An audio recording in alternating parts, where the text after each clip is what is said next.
የማላስቸግርሽ ከሆነ ደስ ይለኛል። ይኸውልሽ አይክ። አመሰግናለሁ።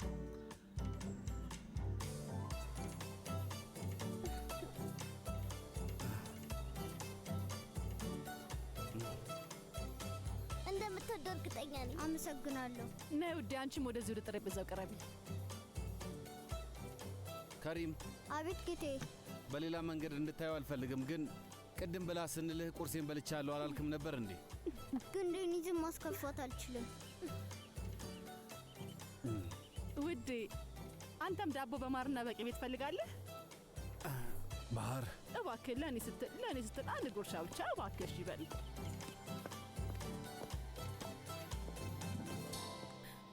መልካም አድ። አመሰግናለሁ ሱሌይማን። አቶ ሶነር አሪፍ ደውሎ ነበር። መቴ ነግሮታል። የትግሩል ሰዎች